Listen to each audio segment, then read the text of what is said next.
The terrifying thing about commercial flights isn't the altitude. It's the illusion of safety. You strap into an aluminum tube, trusting a locked door to keep the chaos out. But when that door blasts open, alarm screaming, and panic erupts, you realize exactly who is in control. Nobody. Cassidy tucked her knees against the vibrating plastic of the cabin wall, resigning herself to the purgatory of seat 14A. Economy class on a Tuesday afternoon was a specific kind of bleak. It smelled of recycled breath, stale roasted peanuts, and the cheap carpet cleaner that never quite masked the scent of nervous sweat. Beside her, occupying the entirety of 14B and a good fraction of her shared airspace, sat a man who had introduced himself as Warren. Warren wore a fleece vest, breathed aggressively through his mouth, and had spent the first 20 minutes of boarding loudly complaining into his phone about a missed connection in Denver. Now, he was engaged in a subtle but relentless war of attrition over the middle armrest. Cassidy didn't fight him for it. She just leaned further into the cold window, pulling the hood of her faded gray sweatshirt over her head. She was tired. Not the kind of tired that a good night's sleep could fix, but a deep, marrow-aching exhaustion. 7 months deployed at an austere forward operating base in the desert, flying combat air patrols in an F-15E Strike Eagle, had left her nervous system wired tight and frayed at the edges. She had spent the last 200 days strapped to 2 Pratt & Whitney afterburning turbofans, pulling 9 Gs and dropping ordnance in skies thick with anti-aircraft artillery. By comparison, this Boeing 737 felt like a sluggish, heavily medicated city bus. "You fly a lot?" Warren asked, his voice cutting through the hum of the auxiliary power unit. Cassidy didn't open her eyes. "Enough." "I do sales, regional manager," he offered, unprompted. "I practically live in the air, platinum medallion. I usually get bumped to first class, but, weather delays." Cassidy murmured, a polite dismissal. She turned her gaze out the scratched plexiglass window. Outside, the tarmac of Seattle-Tacoma International Airport was slick with freezing rain. The ground crew looked miserable in their high-visibility yellow jackets, their breath pluming in the gray December air. She watched a baggage handler toss a hard-shell suitcase onto the conveyor belt with enough force to crack the hinges. People treated flying like magic. They bought their tickets, shuffled through security in their socks, bought overpriced neck pillows, and expected the physics of lifting a 160-ton machine into the stratosphere to simply sort itself out. They didn't think about the sheer violence of flight. They didn't think about the millions of moving parts, the hydraulic pressures, the razor-thin margin of error between stable flight and catastrophic aerodynamic failure. Cassidy thought about it constantly. It was her job to think about it. But today, she just wanted to be a passenger. She wanted to be oblivious. She wanted to drink a lukewarm ginger ale, listen to a mediocre podcast, and land in Chicago without making a single life or death decision. The aircraft pushed back. The engine spooled up with a low, bone-rattling whine. Cassidy felt the subtle shift in thrust, her internal gyroscope automatically logging the angle of the turn onto the taxiway. When they accelerated down the runway, Warren gripped the armrests, his knuckles turning a faint shade of white. Cassidy just let her head rock back against the seat. She recognized the precise moment the wheels left the ground, the transition from mechanical rumble to aerodynamic glide. The landing gear retracted with a heavy, satisfying thump beneath the floorboards. 30 minutes later, they breached the lower cloud deck, breaking into the harsh, blinding sunlight of 30,000 feet. The seatbelt sign dinged. A collective sigh seemed to ripple through the cabin. Laptops flipped open. The flight attendants, looking equally as tired as Cassidy, dragged the heavy metal beverage cart up the narrow aisle. "Ginger ale, please. No ice," Cassidy said, when the young flight attendant, whose name tag read Haley, finally reached row 14. "Here you go, hun," Haley said, her smile tight and practiced. She looked young, maybe 22, her hands moving with the frantic, jerky energy of someone trying to stay ahead of an impossible schedule. Cassidy took the plastic cup and looked back out the window. Her eyes narrowed. The sky ahead wasn't the uniform, serene blue portrayed in airline commercials. It was a bruised, towering wall of charcoal and deep violet. Cumulonimbus clouds. They didn't just sit in the sky, they boiled. They were massive thermodynamic engines, sucking moisture up from the surface and spitting it out as hail, lightning, and sheer, violent wind. A fighter jet could punch through the top of a squall line or outmaneuver it. A fully loaded 737 had to navigate around it. She felt a faint shudder beneath her feet, just a ripple. The ice in Warren's plastic cup clinked. "A little choppy," Warren said, attempting a laugh. "Guess the pilot's trying to find the smooth air." Cassidy tracked the angle of the sun, then looked back at the towering storm cells. The autopilot wasn't banking. They were holding their heading. Straight into the meat of it, she thought, a faint flicker of annoyance breaking through her fatigue. What are they doing up there? A TC bottleneck, trying to save fuel? The plane shuddered again. This time, the floor vibrated hard enough to rattle the plastic tray tables in their latches. Ding! The seatbelt sign illuminated in the overhead panel. A moment later, the PA system crackled to life. "Folks, this is your captain." A deep, artificially calm voice resonated through the cabin. "Looks like we're going to be hitting a patch of rough air. I'm going to ask the flight attendants to take their jump seats, and please make sure your seatbelts are securely fastened. We should be through it in a few minutes." Cassidy reached down and pulled her lap belt tight, cinching the strap until it dug into her hip bones. Muscle memory. Warren looked at her, his eyes slightly widened. "You pulled that pretty tight. It's just a little turbulence, right?" "It's just air," Cassidy said, her voice flat. "Potholes in the sky. But when you hit a pothole at 500 miles an hour, it helps to be strapped in." She didn't tell him that turbulence wasn't just bumpy air. She didn't tell him about downdrafts that could strip the lift from an airfoil in a fraction of a second. She didn't tell him that the dark purple clouds out the window meant they were flying into an atmospheric blender.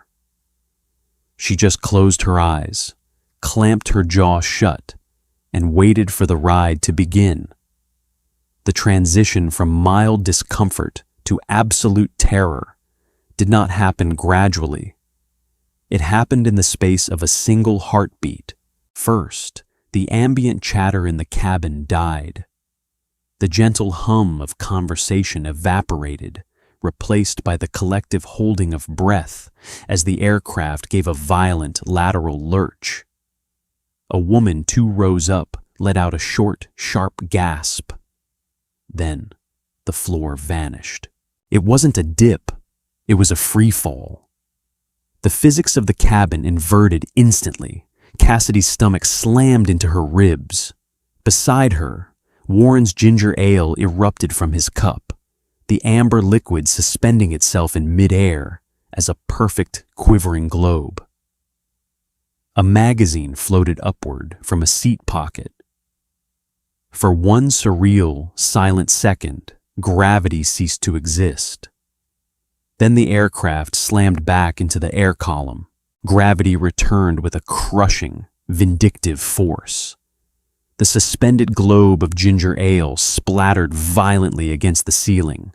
The magazine crashed back down, hitting Warren in the face. And the screaming began. It was a raw, primal sound, a chorus of 100 strangers realizing simultaneously that they were entirely helpless. The overhead bins popped open like cheap plastic toys.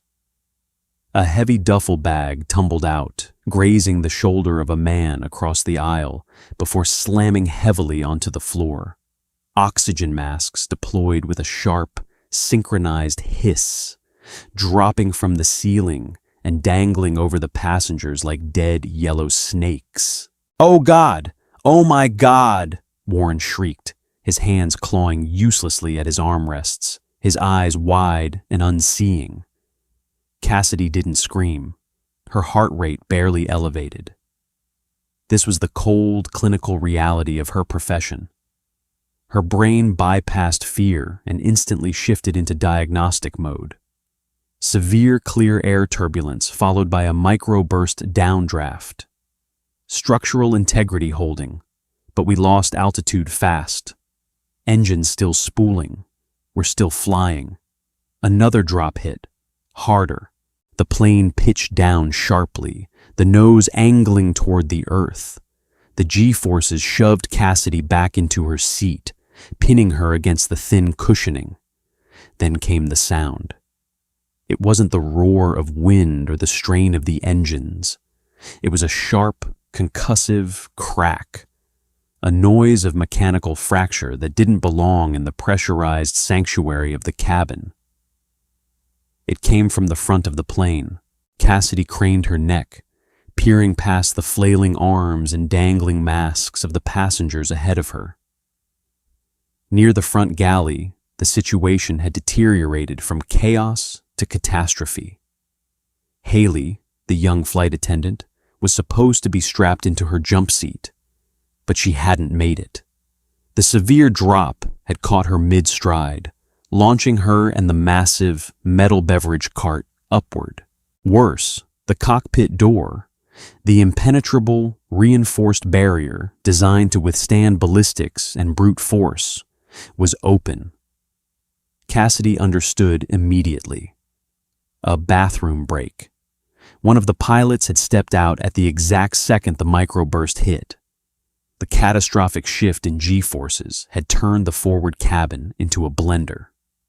The pilot who had stepped out was thrown violently backward, his head cracking against the galley bulkhead before he slumped to the floor, motionless. The heavy, armored cockpit door, swinging wildly on its hinges, had been caught by the airborne beverage cart.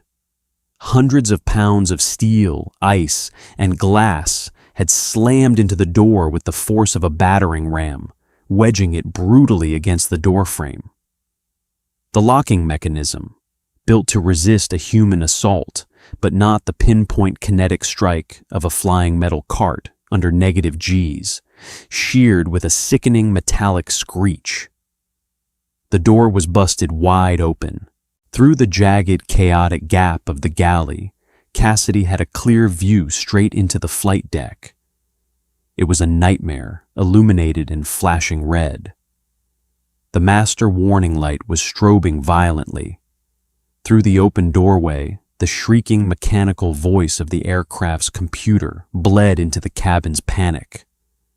"Terrain! Terrain! Pull up!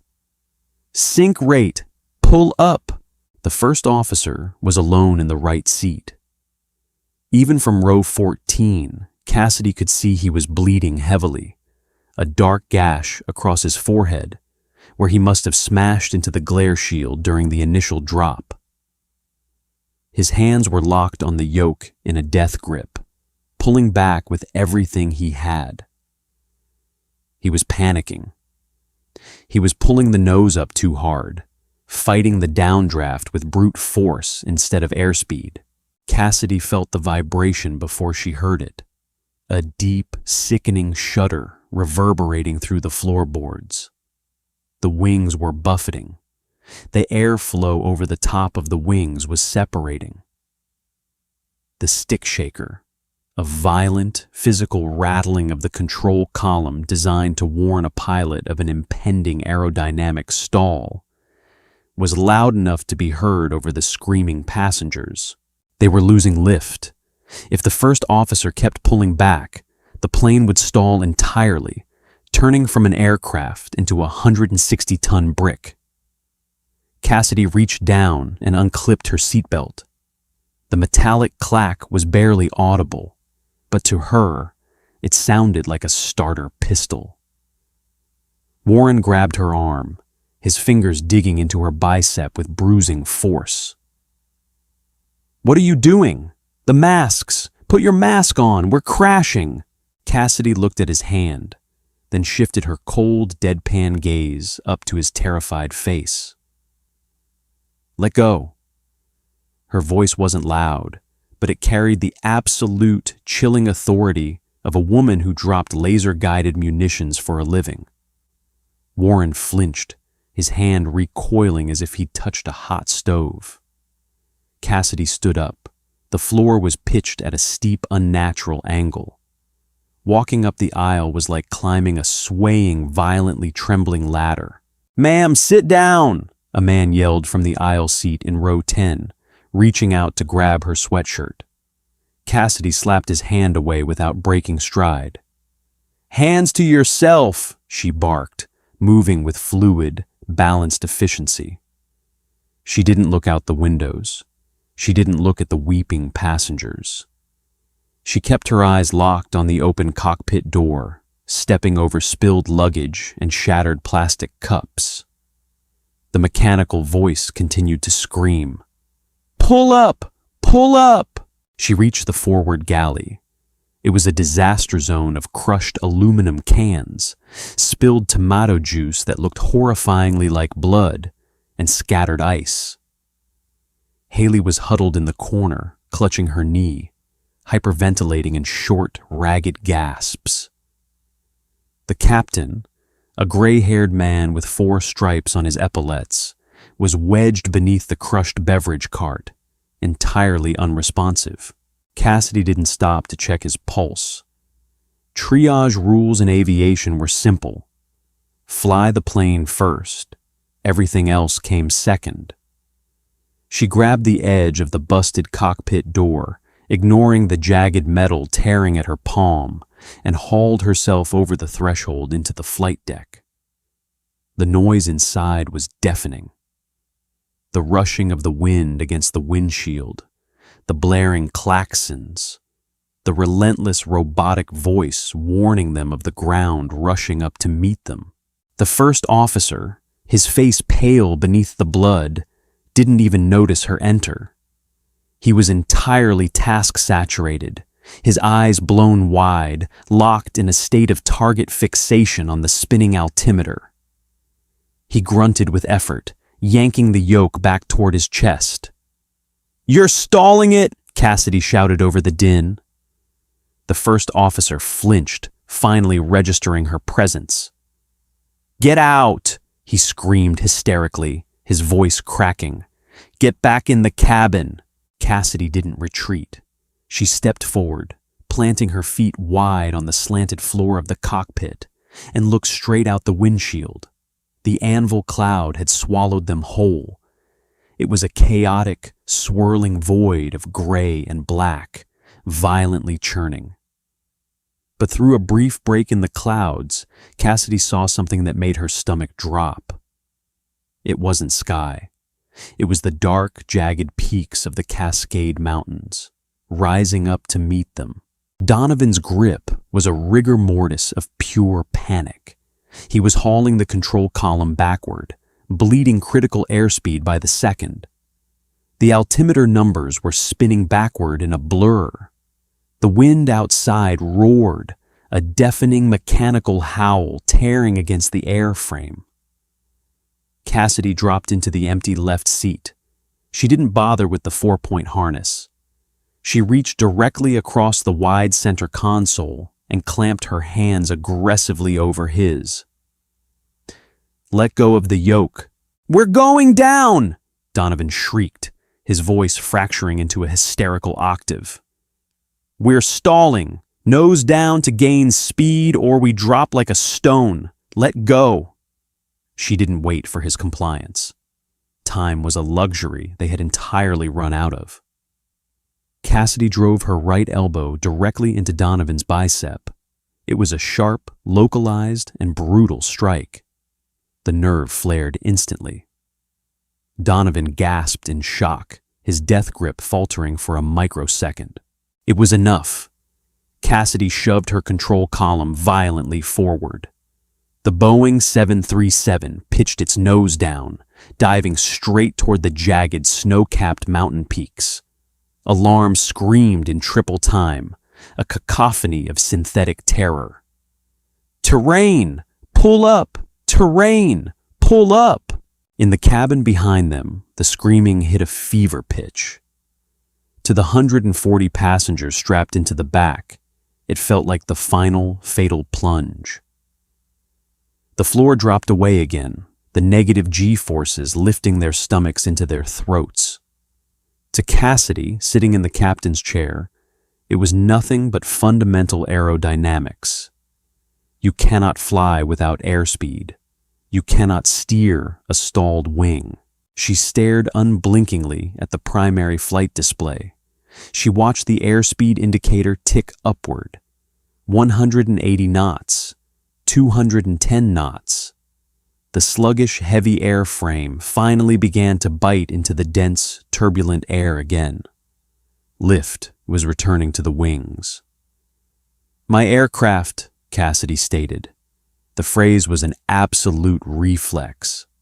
An ironclad, non-negotiable transfer of command. Donovan sat frozen, blood dripping from a laceration on his chin onto his crisp white uniform shirt.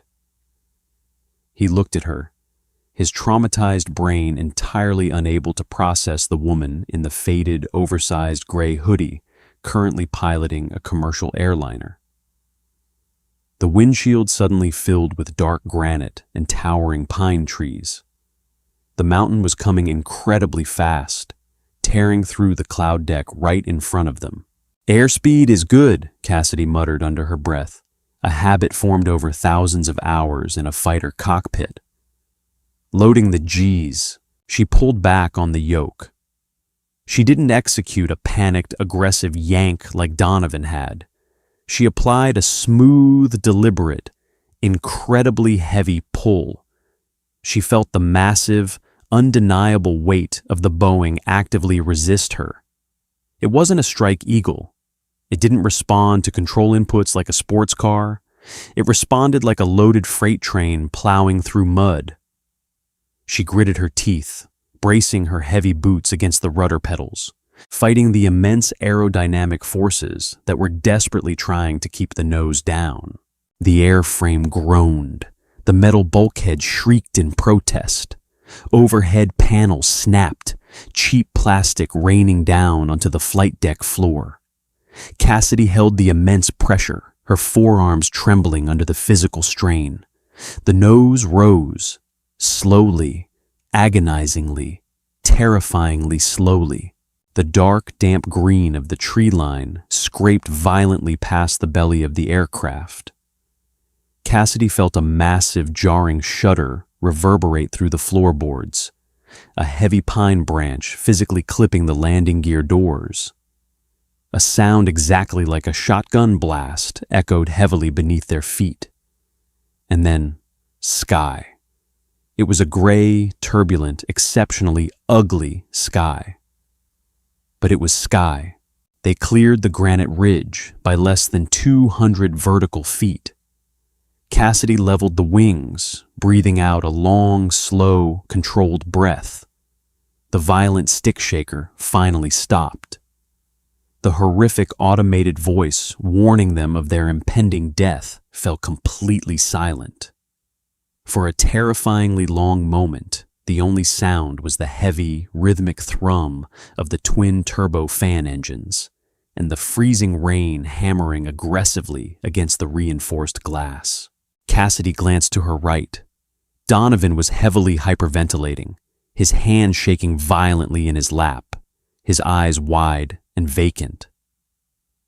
Who?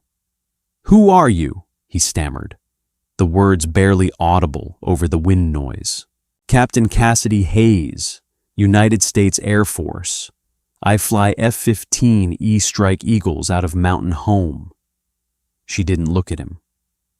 Her eyes relentlessly scanned the primary flight display, checking oil pressures, hydraulic fluid levels, and engine temperatures. What is our nearest divert field? Seattle is trapped behind that weather front. We need something east of the mountains. I need it right now. Donovan blinked rapidly, desperately trying to reboot his traumatized brain. Yakima Air Terminal, 30 miles east. Dial in the emergency frequency. Declare a mayday. Tell them we have an incapacitated captain and a potential structural compromise.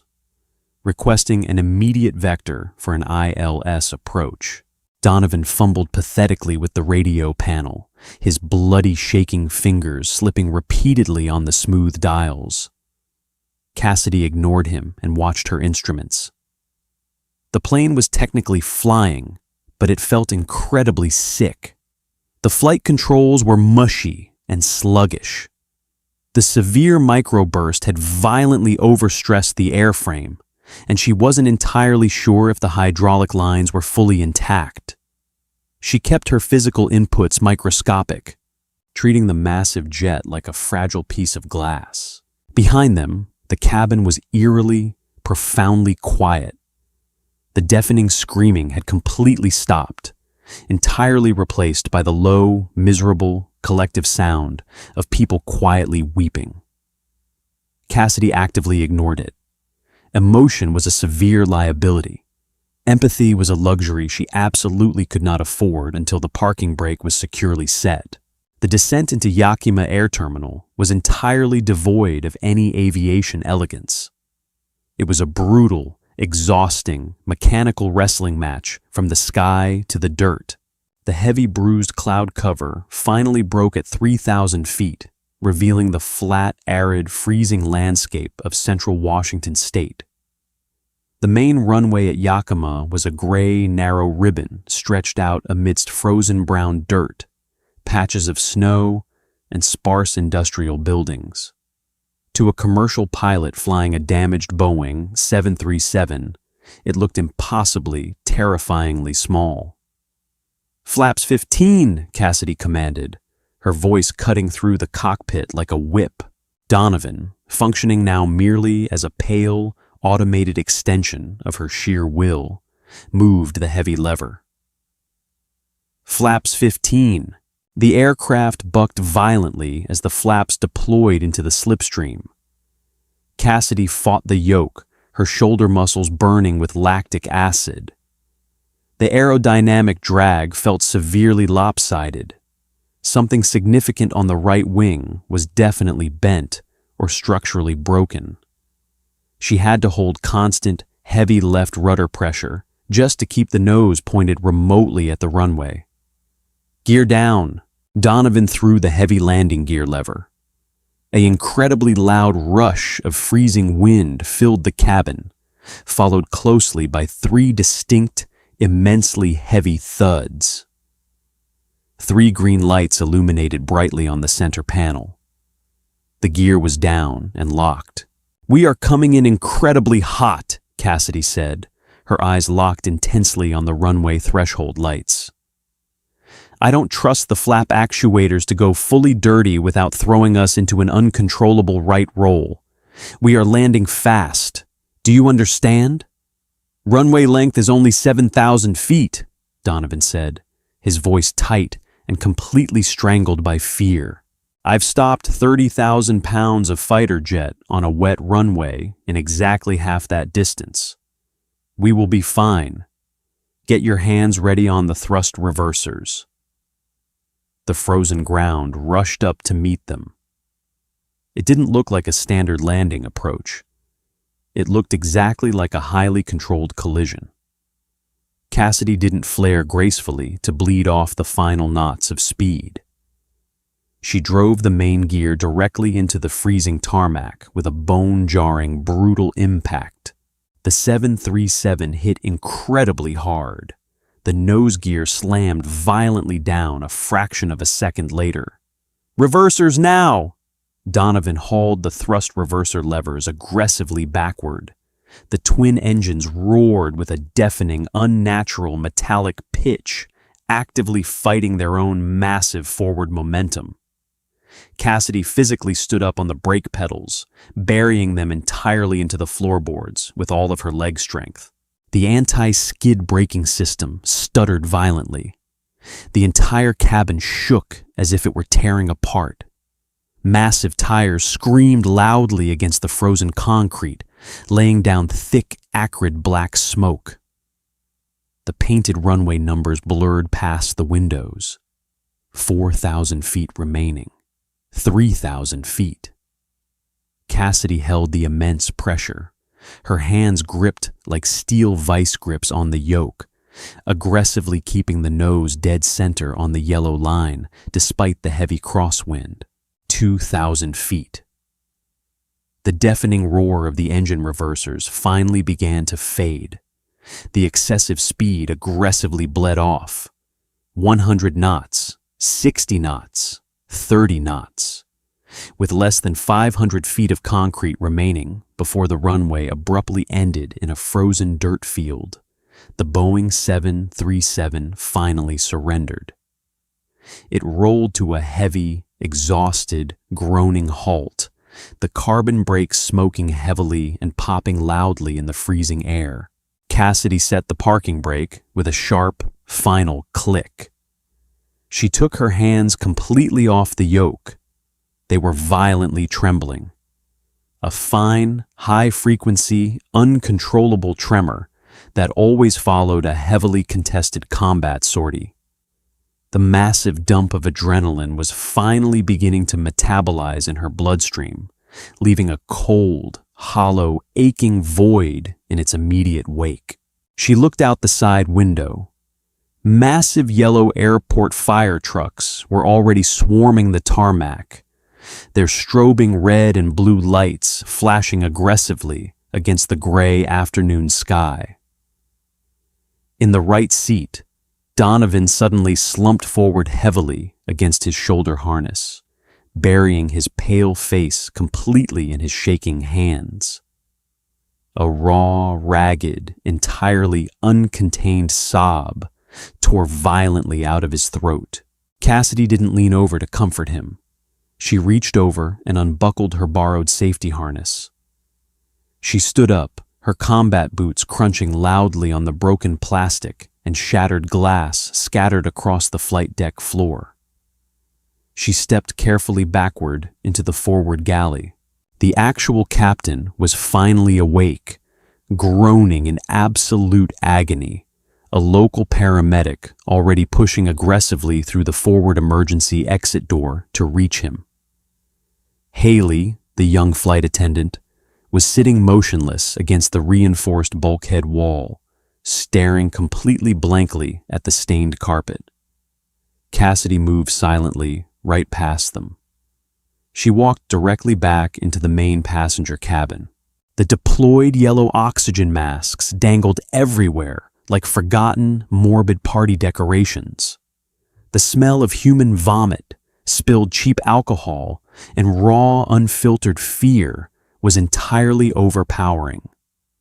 Every single passenger was completely, stunningly silent, their wide eyes tracking her every single movement as she walked slowly down the narrow aisle. They looked in absolute shock at the young woman in the faded gray hoodie, the unassuming woman they had entirely ignored at the boarding gate, the exhausted woman who had just physically fought a mountain and completely won. Warren was still firmly planted in seat 14B. His face was the exact color of old dried parchment. His thick hands were gripping the armrests so incredibly hard that his fingernails were visibly bleeding. Cassidy stopped right at row 14. She looked directly at him.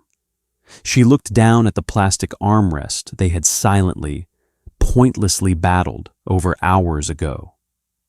She reached down under the seat, grabbed her heavily battered tactical backpack from beneath the seat in front of her, and slung it casually over her left shoulder.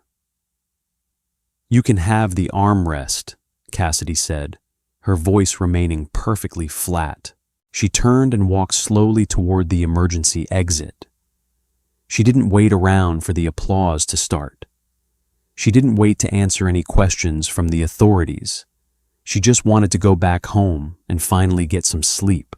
Sometimes the heroes we desperately need aren't wearing a cape. They're sitting in economy class, hiding in a faded hoodie, just waiting to go home. Cassidy's incredible story proves that true strength doesn't announce itself until the absolute moment it's required. Did this intense airborne survival story keep you firmly on the edge of your seat? Hit that like button, share this incredible video with your friends, and subscribe to the channel for more unbelievable true stories.